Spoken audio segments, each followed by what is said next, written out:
I arranged to meet my husband's mistress on the rooftop, handing Sophia the prenatal test report. I whispered, "I'm pregnant." Sophia collapsed against the railing, screaming hysterically, "Impossible. Michael promised he'd never touch you again." The echo of familiar footsteps made me pivot dramatically toward the edge. Tears streamed down my face as I cried, "Sophia, this child is innocent. Please don't make me jump." I bit back laughter watching her panicked expression. How familiar this scene felt. In my past life, she'd orchestrated this exact scenario to drive me to suicide. Her shocked gaze raked over me, this dowdy housewife she'd never deemed worthy of attention, now outmaneuvering her at every turn. The rooftop door crashed open as Michael rushed to my side, immediately shielding me in his arms. "Emily," he murmured. "I'm here. You're safe now." "Michael!" Sophia's shrill voice cracked. "You swore you'd stopped sleeping with her. Explain this." He draped his tailored suit jacket over my trembling shoulders, his voice glacial. "If Emily or our baby gets harmed, I'll destroy you." "I never touched her. She's lying." Sophia clawed at his arm desperately. "Emily doesn't lie." His conviction rang absolute. I buried my face in his monogrammed dress shirt, tears soaking through the Egyptian cotton. How ironic, my greatest weakness had become my sharpest weapon. That guileless sincerity which once made me easy prey now served as flawless camouflage. Michael's hand drifted to my flat stomach, voice softening. "Let's go home, darling." As he turned us toward the exit, Sophia snapped, launching herself at me with nails like talons. She shrieked, "You scheming bitch." He shoved her away with such force she skidded across concrete, looking down at his disheveled mistress. Michael's disappointment cut deeper than anger. "How could you? Sophia? You know how desperately I want a child." "Oh, I knew better than anyone." This obsession stemmed from his twin Kevin, the brother who'd sacrificed everything for him. Through their childhood hell of alcoholic rages, Kevin always took the blows meant for the smart twin. He dropped out of school to fund Michael's education, working construction sites and diners until his hands cracked. When we'd first dated, Michael brought me to meet Kevin. The twins looked nothing alike. Hardship had aged Kevin decades beyond his years. That memory tightened my grip on Michael's arm now. Let the games begin. When Kevin Taylor saw us, he immediately broke into a grin, his white teeth gleaming in the sunlight. He vigorously wiped his dusty hands on his pants before sheepishly extending one toward me. "Nice to meet you, Emily," he teased Michael.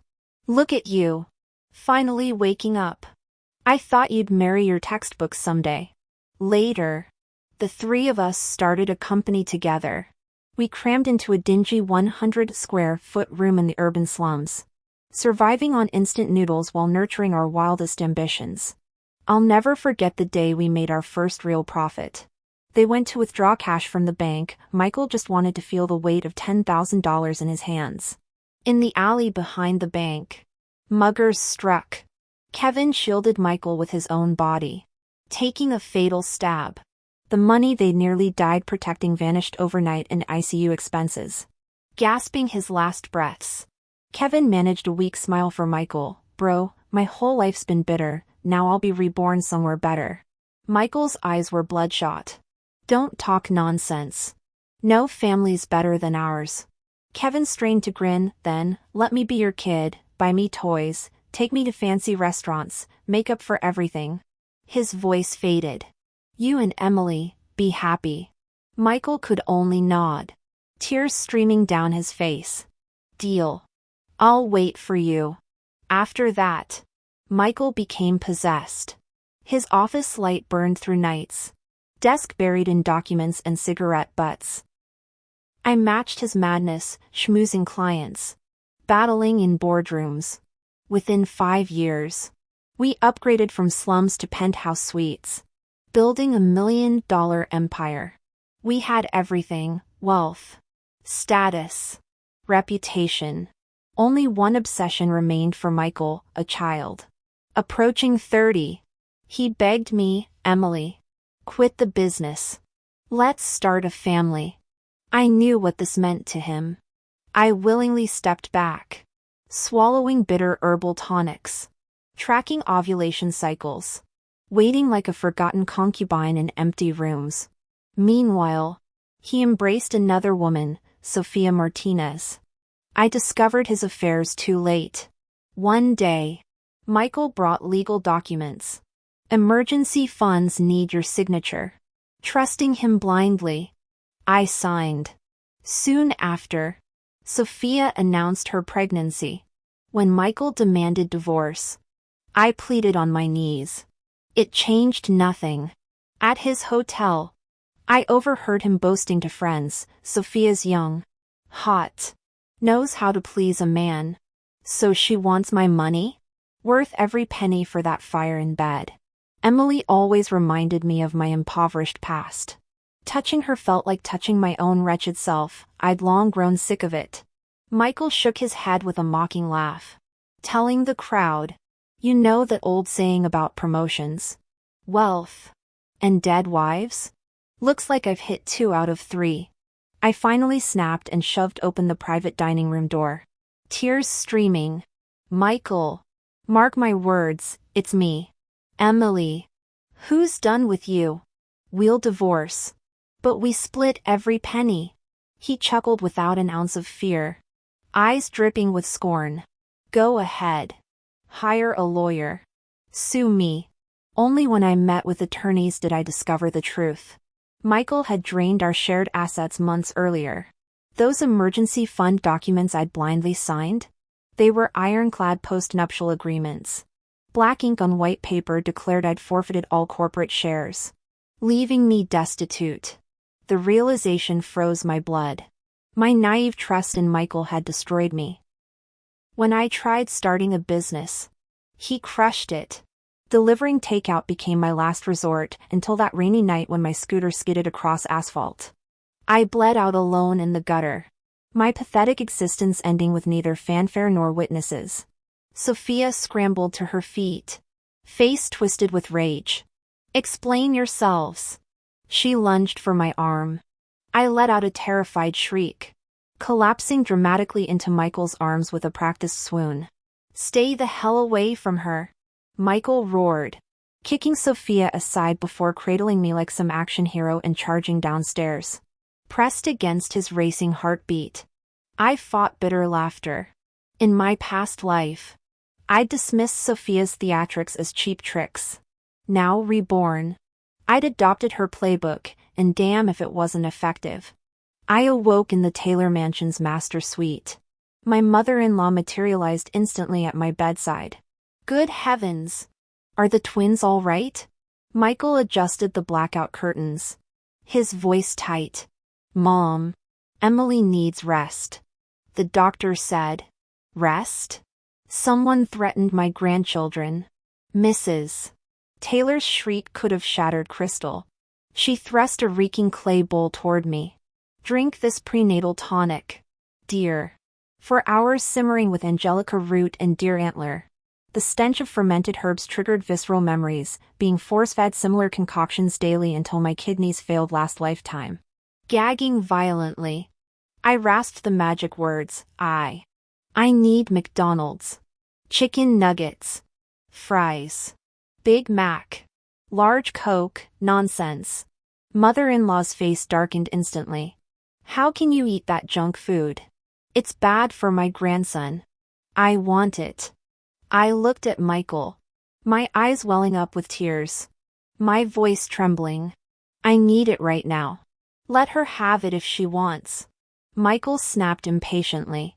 He immediately pulled out his phone to call his private physician. The doctor's advice was reasonable. The mother's emotional well-being is paramount. As long as she avoids raw foods and forbidden categories, occasional fast food cravings are completely acceptable. Michael lowered his gaze at his mother. His tolerance for this woman who abandoned him and his brother years ago, only to shamelessly reappear after he became successful, had always been limited. He'd only acknowledged her publicly to preserve appearances. Did you hear that? He stared coldly at her. The doctor's orders. You think I didn't notice you forcing Emily to eat all that garbage before? I chose not to intervene then. But now she's carrying my child. You'll behave properly from now on. Half an hour later, I blissfully bit into a McDonald's burger. Michael brought the tray to my bedside, carefully squeezing ketchup packets for me. The warm cheese melted on my tongue as reality sank and I'd truly been reborn. Reborn 6 months before he'd file for divorce. Reborn to that summer when he'd just begun his affair with Sophia. Michael cleared his throat awkwardly. Emily. Sophia and I are just friends. She's been overstepping boundaries recently. But, friends? I fought down nausea, widening my eyes with fragile innocence. The kind who sleep together? Don't lie to me, Michael. She told me everything. His face flushed with discomfort. I continued softly. She asked to meet today. I wanted to reason with her as long as she doesn't hurt our baby. I could forgive. She contacted you? His voice turned dangerous. She promised not to approach you. Seizing the moment, I grasped his wrist as tears splashed onto his skin. But she pushed me when I tried to leave. I don't mind getting hurt. But my hands flew protectively to my stomach. What if something happened to Kevin's little sibling? How could I ever face Kevin? Just as Ishio had Chun Yuan, I had Kevin. The effect was immediate. Michael's arms tightened around me. She'll never touch you again. Resting my head against his chest, I murmured, don't blame her. I can't help with company matters during pregnancy. At least she's useful to you. My fingers curled into his shirt. You and our children are my whole world. I'll accept anything, as long as you don't leave me. You don't mind? He sounded stunned. How could I? I pulled back slightly, gazing at him with bittersweet resignation. More people loving you is a blessing. Michael stared incredulously before chuckling softly, his hand gently smoothing my hair. You never cease to amaze me, Emily. Don't worry, Emily. As long as you give birth to this child, no matter how many women I have on the side, you'll always be Mrs. Johnson. Nothing will ever change that. I forced a demure smile, swallowing down nausea as I nestled into Michael's arms. The next morning, I announced plans to attend prenatal yoga classes. Mrs. Taylor immediately frowned. Those fancy classes are daylight robbery. Why can't you follow free workout streams at home? In my past life, she'd weaponized this matriarchal control until I suffocated. This time, I simply turned tearful eyes toward Michael. He snapped his newspaper sharply. Let her take the damn classes. Are we Taylors so poor we'd embarrass ourselves over yoga fees? His mother flushed crimson, shooting me venomous looks. Mothers should mind their spending. In my day, we carried water buckets uphill until labor pains hit. I stirred my seafood congee silently. After breakfast, Michael dropped me at the mall. During the hot yoga session, sweat soaked through my tank top as poses unraveled years of tension. In final meditation, my racing heartbeat echoed through the studio, alive. Fierce. Mine. Leaving the studio, I paused outside a luxury boutique. There stood Sophia, preening under sales associates' flattery. A junior clerk eyed my yoga pants dismissively before flocking back to Sophia. But the socialite had already spotted me. Well, if it isn't Mrs. Johnson, she purred, twirling Michael's black card. Funny how this ended up in my purse. Customers discreetly raised phones as staff exchanged gleeful glances. I retrieved an identical black card from my crossbody bag. Sophia's smirk died mid-rotation. Every salesperson suddenly materialized at my elbow. Madam, would you like to see our new arrivals today? The sales associate chirped enthusiastically, retrieving the bracelet Emily had been trying on earlier from the display case. This just arrived yesterday. What do you think? Sophia shot me a venomous look and snatched the jewelry from the clerk's hands. I saw this first. She slammed her credit card on the counter with a resounding smack. Stop wasting time. Ring it up. I caught the fleeting triumph in the saleswoman's eyes as she eagerly grabbed the card. Right away. Miss Martinez. Calmly walking toward the men's section, I pointed to a platinum watch gleaming under display lights. I'll take this timepiece. And the navy silk tie. Please. Sophia's mocking laughter carried across the store. You dress like a charity case but drop $40,000 on menswear? Pathetic. Begging for male attention even after marriage. She flipped her professionally styled curls. Michael says my only job is to enjoy spending money. The barb struck deeper than I cared to admit. Memories flooded back of Michael and I surviving on instant noodles during our startup days. Counting every penny.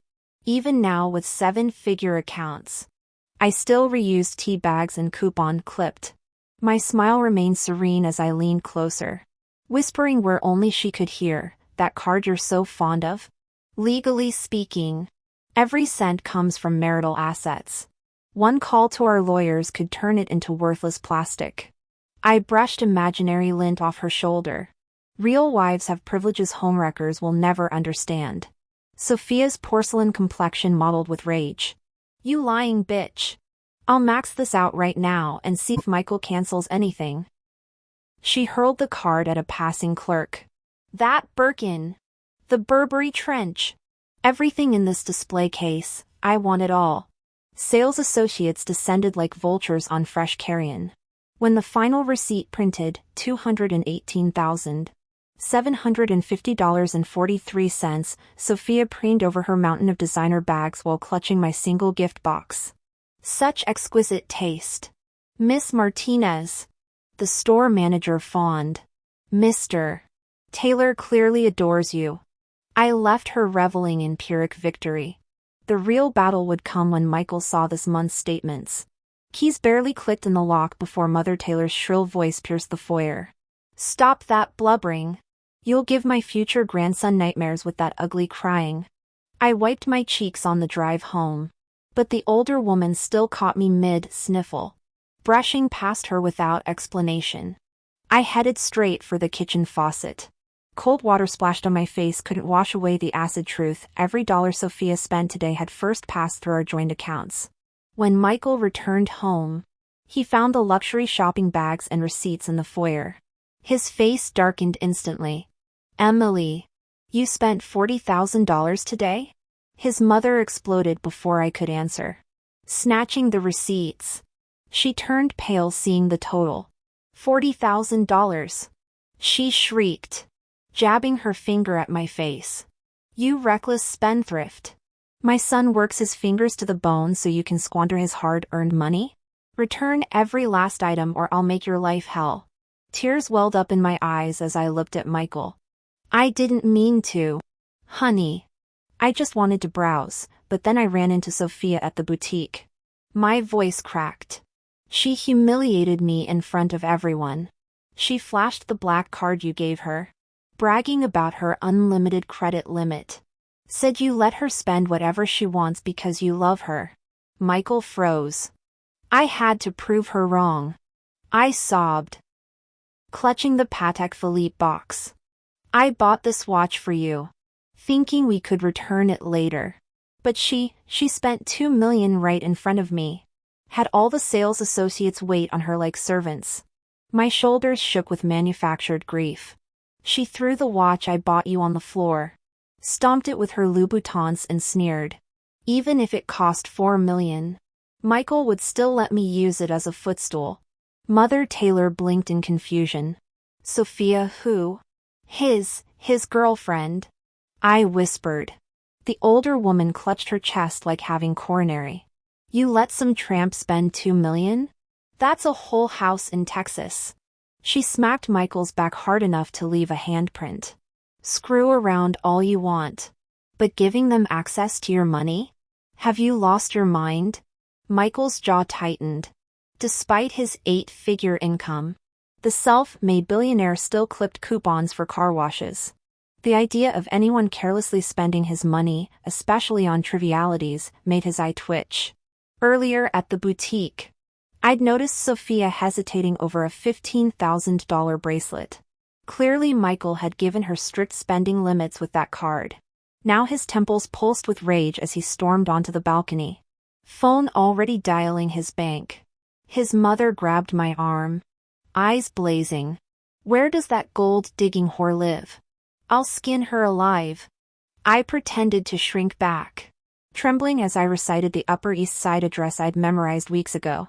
The older woman stormed out without touching her dinner. Tires screeched as Michael peeled out of the driveway moments later, undoubtedly racing to confront Sophia. Alone at last. I savored my sweet and sour ribs with serene satisfaction. When Michael returned near midnight, reeking of cigarette smoke and defeat, I was reading Chanel's biography in bed. "She returned everything," he said hoarsely. I set my book down gently. "I'll return the watch tomorrow too." I shouldn't have been so impulsive. His sigh carried the weight of ruined relationships and frozen bank accounts. Outside our window, Manhattan's skyline glittered indifferently. Another day. Another $2 million lesson in the price of infidelity. "Today, you really went through something unfair." I shook my head, my eyes welling up at just the right moment. But Sophia's words made me feel so insecure. "Michael, can we sign a marital agreement? Transfer part of the company shares and this house to my name?" Michael froze, wariness flashing in his eyes. "Emily, what's gotten into you? What's mine is yours. Why bother splitting hairs?" That same old line. Remembering how I blindly trusted him in my past life only to end up penniless and dying in the streets. I couldn't hold back anymore. Sobs erupted from behind my hands as I choked out. "You don't love me anymore." Tear-streaked face lifted in accusation. I confronted him. "You'd give some outsider $2 million without blinking, but refuse me basic security. For you. For Kevin. I've tolerated Sophia's existence. Haven't I compromised enough? Why can't you give me this peace of mind while carrying your child? Do you think I'd leave? This is for our baby's future. Should we let Sophia bleed this family dry?" My hysterical weeping left Michael flustered.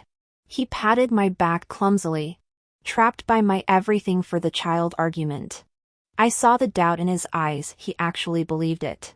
After 10 loyal years, he assumed I'd never walk away.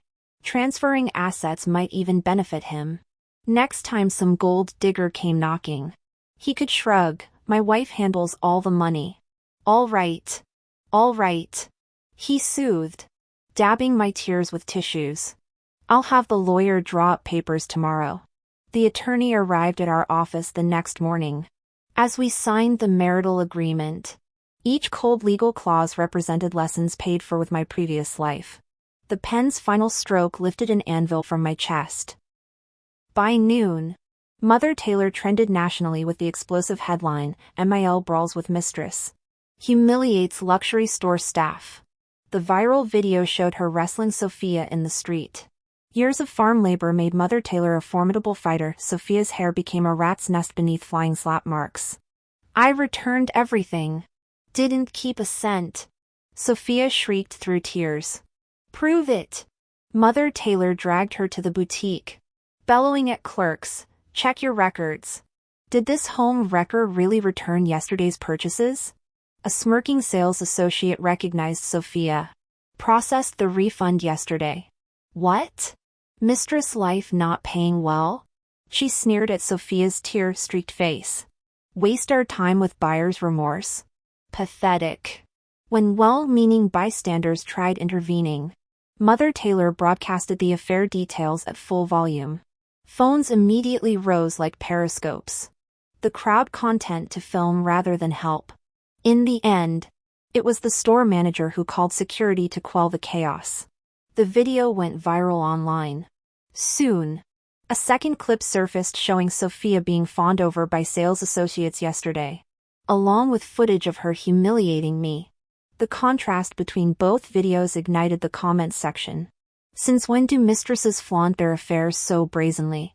Buying designer bags like cabbages and publicly provoking people? That slap from the mother-in-law was mercy. 3 destinies for homewreckers, beaten by the legal wife, dumped by their sugar daddy, or cyber-bullied into oblivion. This one hit the trifecta. Congrats. Let's be real, those salespeople were disgusting. Abandoning basic decency for commission checks? The backlash escalated rapidly. The luxury brand's official account issued a statement that afternoon, announcing the employee's termination. By evening, netizens had identified Michael's mother in the video, exposing Sophia as the Taylor family heir's mistress. That afternoon, Michael and I bailed his mother out from the police station.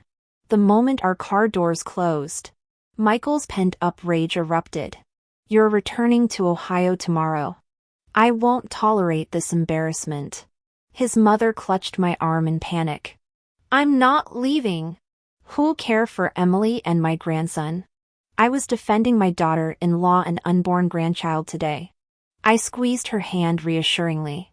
Mom should stay. Her presence comforts me. The old woman preened like a victorious rooster as I lowered my gaze to hide icy satisfaction. Oh, she'd definitely stay. Every debt from our past life would be collected in this one. Michael eventually cut ties with Sophia for damaging his reputation. She came weeping to our doorstep multiple times. But he turned her away. I'd overestimated his affection until the day we prepared for a charity gala. Sophia emerged from a taxi, visibly thinner with shadows under her eyes enhancing her fragile beauty. Michael's mother rolled up her sleeves. You dare show your face here, you tramp? Trembling, Sophia produced a medical report. Michael, I'm pregnant. His gaze flickered between her flat stomach and my slightly rounded abdomen from recent indulgence. These past weeks had been brutal for Sophia, her live streaming accounts banned for controversy. Income streams severed, leaving Michael as her last lifeline. Michael's mother snatched the report, scrutinizing it like battlefield intelligence. A few seconds later, Sophia's anger transformed into ecstasy. Oh my! It's real! Double blessings. This must be the Taylor family ancestors smiling upon us. Such wonderful news. Michael took the report, his face blooming with irrepressible joy. Sophia's eyes glistened with unshed tears as she smiled. Michael immediately declared, Since you're pregnant, you should move back to the original house. His mother chimed in, Better yet, stay with us. We'll prepare the 3rd floor room. Caring for 1 or 2 makes no difference to me. Their coordinated performance made me question my hearing. I interjected coolly. Really? Shouldn't we get a paternity test first? Sophia exploded.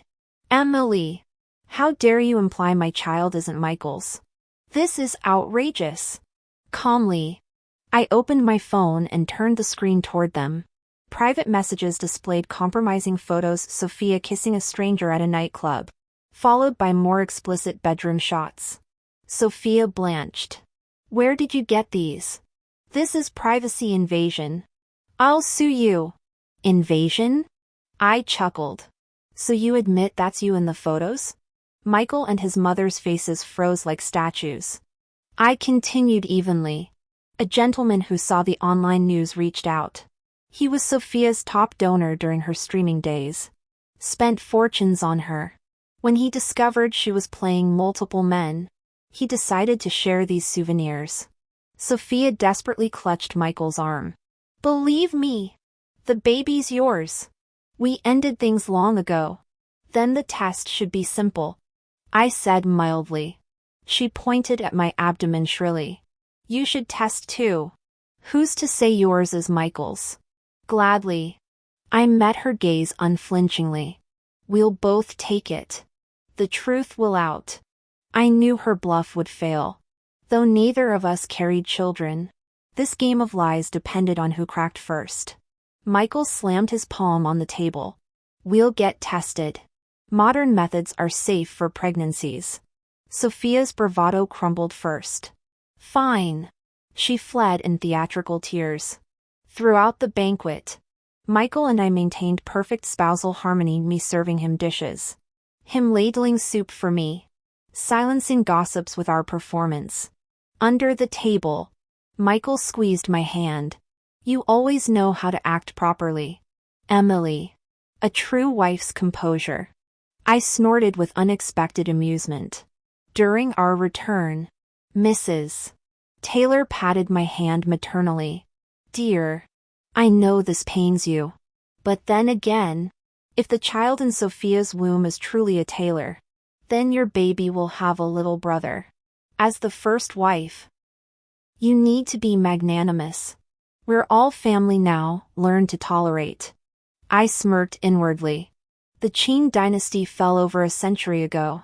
Yet someone forgot to send the memo to Mrs. Taylor. Understood, Mom. I replied. Back at the mansion, I claimed exhaustion and retreated to my room. From the second-floor window, I watched Mrs. Taylor pull Michael aside for a hushed conversation in the garden. Opening my tablet, I tapped into the security feed. Mrs. Taylor's voice dripped with venomous glee. 2 blessings at once. We'll play both sides, see who delivers a son first. If that tramp's child is truly yours and a boy, we'll secure the heir at all costs. Michael paused. What if Sophia has a son and Emily has a daughter? What's there to ponder? Emily better stay in her lane. Mrs. Taylor's eyes narrowed. If she threatens Sophia's child, we'll eliminate the mother and keep the baby. Michael nodded silently. I closed the feed, laughter bubbling up. The next morning at breakfast, I stirred my seafood congee. Mom, I spotted rats in the garden last night. By poison today. Her face paled, she loathed rodents. I'll order it now. Weeks passed. Sophia kept dodging the paternity test with excuses, headaches, bad omens, yet clung to Michael like ivy. Morning sickness demanded his comfort. Maternity center bookings required his signature. Steam fogged the bathroom mirror as I studied my flat stomach. 1 more month without showing would unravel everything. At yoga class, I met agency owner Linda. Smart cookie. Afterward on the rooftop, she pulled out a cigarette before remembering. Shit. I gripped her wrist. I'm not. Her eyes widened as I explained. 2 weeks later, Sophia stormed into the studio during dismissal. She lunged at a girl named Rose. You home-wrecking bitch. Stealing my man. I bit my lip to keep from laughing. Rose blinked innocently. Who are you? The real mistress here? Liar! Sophia shrieked. Nails aimed at Rose's face. Rose dodged and slapped her clean across the cheek. Right on cue. I stepped between them. Ladies, let's talk this, get lost. Sophia spat. Sophia Martinez was fuming. She shoved me hard. I let myself fall back, landing on the floor with a thud. Clutching my stomach, I moaned dramatically. Oh, it hurts, the baby. Auntie Lynn came rushing over, screaming hysterically. Call 911. She's pregnant. That lunatic pushed her. At the private hospital, Auntie Lynn informed Mrs. Taylor eyed miscarried. The older woman collapsed to the floor wailing. My grandson. My precious heir. Michael arrived pale as death. Sophia was dragged in by Auntie Lynn's assistants, struggling violently. Mrs. Taylor lunged at her but froze mid-attack, glaring at Sophia's belly. You scheming bitch. Emily's been tolerating your antics. And you killed my grandchild. Sophia pulled out a prenatal report, chin trembling. Shut your filthy mouth. My baby's 10 weeks. You're stressing me. Auntie Lynn snatched the document. Funny. This hospital doesn't have a DR. Lou in OB/GYN. Her red nails tapped the forged seal. Shall we get a real exam? Michael's jaw clenched. Tell me the truth. Are you pregnant? Sophia crumpled. Fine. I faked it. I couldn't let her trap you first. She clung to his legs. I did it for us. Mrs. Taylor's scream echoed through the ward. She pounced on Sophia. Fists flying. I'll kill you. You lying whore. Security finally pulled her off Sophia's unconscious, bloodied form. They booked Mrs. Taylor for assault. Paramedics wheeled Sophia to trauma. Michael Chain smoked on the balcony, watching both hospital wings through hollow eyes. I sipped bird's nest soup in my private suite. Auntie Lynn winked, adjusting my diamond bracelet. The girl Sophia had bullied? Xiaoro, Auntie Lynn's new protégé. We'd staged their golf course encounters. Leaked compromising photos to Sophia's burner accounts. Next month. Xiaoro's legal drama premieres, perfect timing to cement her anti-bullying activist brand. Free publicity? Priceless. This approach is far more cost-effective than throwing money at buying trending spots. Sophia was seriously injured. My mother-in-law had gone for the kill that day. Rumor had it she still hadn't woken up after several days, having been transferred to the ICU. When her family rushed in from out of town, their first demand was $10 million in compensation. No money. No letter of understanding, they declared. Michael spent days scrambling to contain the PR nightmare.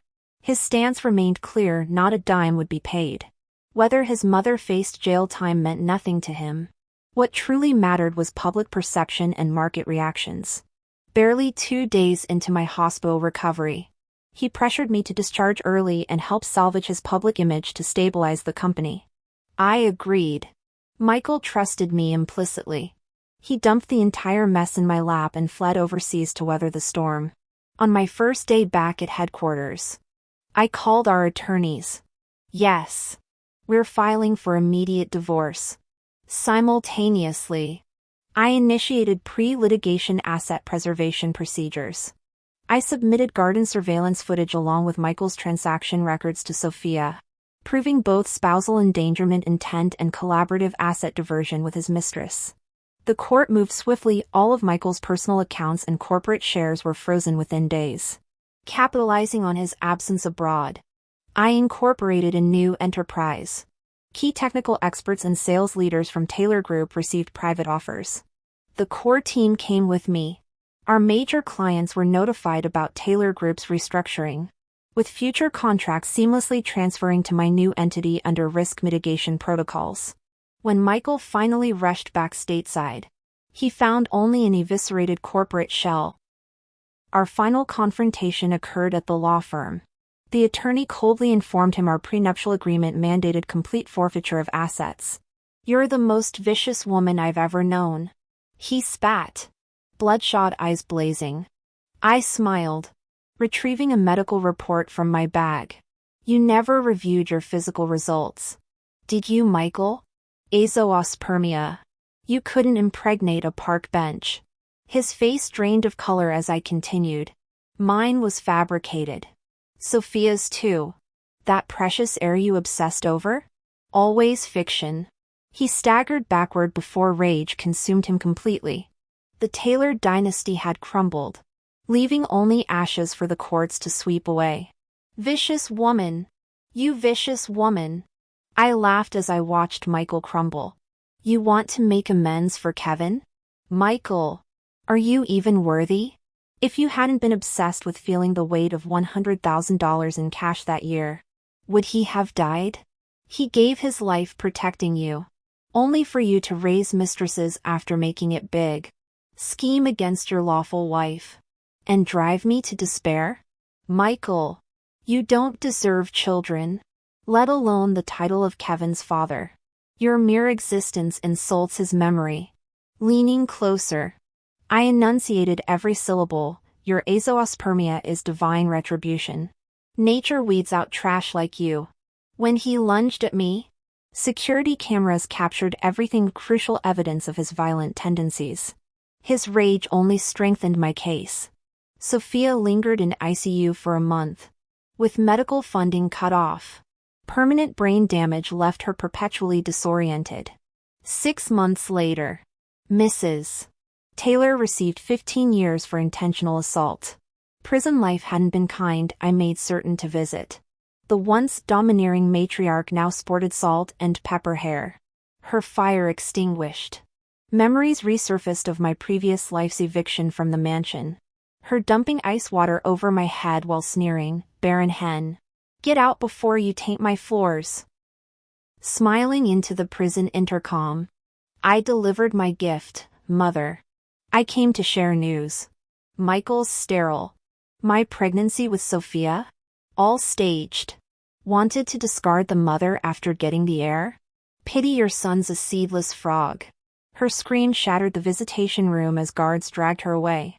When Michael attempted rebuilding his empire, he'd forgotten who slept in roach-infested tenements during his startup days. Who begged clients door to door.